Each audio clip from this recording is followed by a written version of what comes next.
তব কথামৃতং তপ্ত জীবনং কবিভিড়িতং কলমশাপহম শ্রবণমঙ্গলম শ্রীমদাততং ভুবি গৃণন্তি যে ভুরিদা জনা।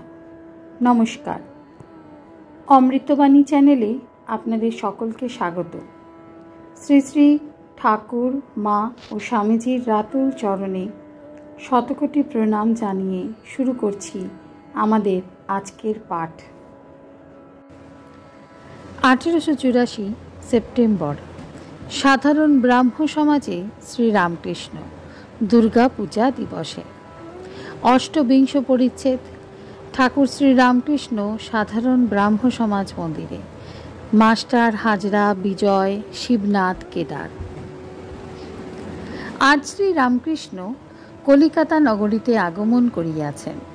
সপ্তমী পূজা শুক্রবার 26শে সেপ্টেম্বর 1884 খ্রিস্টাব্দ। ঠাকুরের অনেকগুলি কাজ। শারদীয় মহোৎসব। রাজধানী মধ্যে হিন্দু প্রায় ঘরে ঘরে আজ মায়ের সপ্তমী পূজা আরম্ভ। ঠাকুর অধরের বাড়ির প্রতিমা দর্শন করিবেন ও আনন্দময়ীর আনন্দোৎসবে যোগদান করিবেন। আরেকটি সাধ শ্রীযুক্ত শিবনাথকে দর্শন করিবেন। বেলা আন্দাজ 2 প্রহর হইতে সাধারণ ব্রাহ্ম সমাজের ফুটপাতের উপর একটি ছাতি হাতে করিয়া মাস্টার পাদচারণ করিতেছেন। 1টা বাজিল, 2টা বাজিল, ঠাকুর আসিলেন না। শ্রীযুক্ত মহালানবিশের ডিসপেন্সারির ধাপে মাঝে মাঝে বসিতেছেন। দুর্গাপূজা উপলক্ষে ছেলেদের আনন্দ ও আবাল বৃদ্ধ সকলের ব্যস্ত ভাব দেখিতেছেন। বেলা 3টা বাজিল। কিয়ৎক্ষণ পরে ঠাকুরের গাড়ি আসিয়া উপস্থিত। গাড়ি হইতে অবতরণ করিয়াই সমাজ মন্দির দৃষ্টে ঠাকুর করজোড়ে প্রণাম করিলেন। সঙ্গে হাজরা ও আর 2-1টি ভক্ত। মাস্টার ঠাকুরের দর্শন লাভ করিয়া তাহার চরণ বন্দনা করিলেন।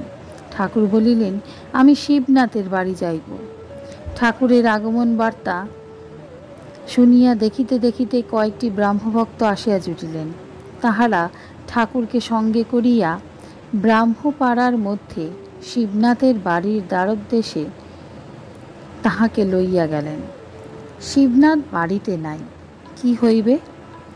দেখিতে দেখিতে শ্রীযুক্ত বিজয় গোস্বামী, শ্রীযুক্ত মহালানবিশ ইত্যাদি ব্রাহ্ম সমাজের কর্তৃপক্ষেরা উপস্থিত হইলেন ও ঠাকুরকে অভ্যর্থনা করিয়া সমাজ মন্দির মধ্যে লইয়া গেলেন।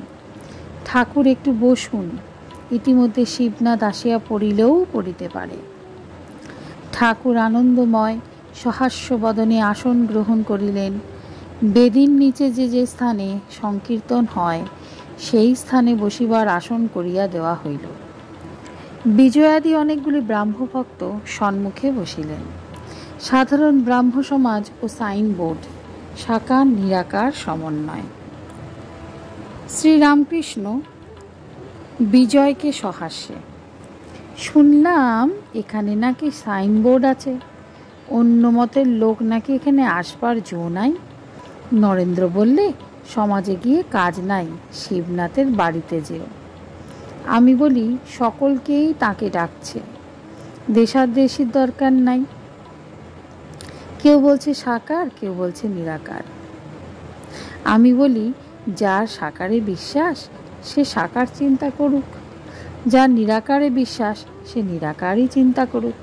তবে এই বলা যে মতুয়ার বুদ্ধি ভালো নয়, অর্থাৎ আমার ধর্ম ঠিক আর সকলের ভুল। আমার ধর্ম ঠিক আর ওদের ধর্ম ঠিক কি ভুল, সত্য কি মিথ্যা, আমি বুঝতে পারছি না। এ ভাব ভালো, কেননা ঈশ্বরের সাক্ষাৎকার না করলে তার স্বরূপ বোঝা যায় না। কবির বলতো, সাকার আমার মা, নিরাকার আমার বাপ, কাকো নিন্দা কাকো বন্ধ, দোনো পাল্লা ভারী। হিন্দু, মুসলমান, খ্রিস্টান, শাক্ত, শৈব, বৈষ্ণব, ঋষিদের কালের ব্রহ্মজ্ঞানী ও ইদানিং ব্রহ্মজ্ঞানী তোমরা সকলেই এক বস্তুকে চাইছ। তবে যার যা পেটে সয়, মা সেইরূপ ব্যবস্থা করেছেন। মা যদি বাড়িতে মাছ আনেন আর 5টি ছেলে থাকে, সকলকেই পোলাও কালিয়া করে দেন না। সকলের পেট সমান নয়। কারুর জন্য মাছের ঝোলের ব্যবস্থা করেন, কিন্তু মা সকলকেই সমান ভালোবাসেন। আমার ভাব কি জানো? আমি মাছ সব রকম খেতে ভালোবাসি। আমার মেয়েলি স্বভাব, সকলের হাস্য। আমি মাছ ভাজা, হলুদ দিয়ে মাছ, টকের মাছ, বাটি চচ্চড়ি এসব তাতেই আছি। আবার মুড়ি ঘণ্টতেও আছি, কালিয়া পোলোয়াতেও আছি, সকলের হাস্য। কি জানো, দেশ কাল পাত্র ভেদে ঈশ্বর নানা ধর্ম করেছেন, কিন্তু সব মতই পথ, মত কিছু ঈশ্বর নয়। তবে আন্তরিক ভক্তি করে একটা মত আশ্রয় করলে তার কাছে পৌঁছানো যায়। যদি কোনো মত আশ্রয় করে তাতে ভুল থাকে, আন্তরিক হলে তিনি সে ভুল শুধরিয়ে দেন। যদি কেউ আন্তরিক জগন্নাথ দর্শনে বেরোয় আর ভুলে দক্ষিণ দিকে না গিয়ে উত্তর দিকে যায়, তাহলে অবশ্য পথে কেউ বলে দেয়, ওহে ওদিকে যেও না, দক্ষিণ দিকে যাও। সে ব্যক্তি কখনো না কখনো জগন্নাথ দর্শন করবে। তবে অন্যের মত ভুল হয়েছে এ কথা আমাদের দরকার নেই। যার জগৎ তিনি ভাবছেন। আমাদের কর্তব্য কিসের জো শো করে জগন্নাথ দর্শন হয়। তা তোমাদের মতটি বেশ তো, তাকে নিরাকার বলছো, এ তো বেশ। মিছরির রুটি সিধে করে খাও আর করে খাও, মিষ্টি লাগবে। তবে মতুয়ার বুদ্ধি ভালো নয়। তুমি বহুরূপীর গল্প শুনেছ? একজন বাচ্চে করতে গিয়ে গাছের উপর বহুরূপী রেখেছিল। বন্ধুদের কাছে এসে বললে, আমি একটি লাল গিরগিটি দেখে এলুম। তার বিশ্বাস একেবারে পাকা লাল। আরেকজন সেই গাছতলা থেকে এসে বললে যে আমি একটি সবুজ গিরগিটি দেখে এলুম। তার বিশ্বাস একেবারে পাকা সবুজ। কিন্তু যে গাছতলায় বাস করত সে এসে বললে, তোমরা যা বলছো সব ঠিক, তবে জানোয়ারটি কখনো লাল, কখনো সবুজ, কখনো হলদে, আবার কখনো কোনো রং থাকে না।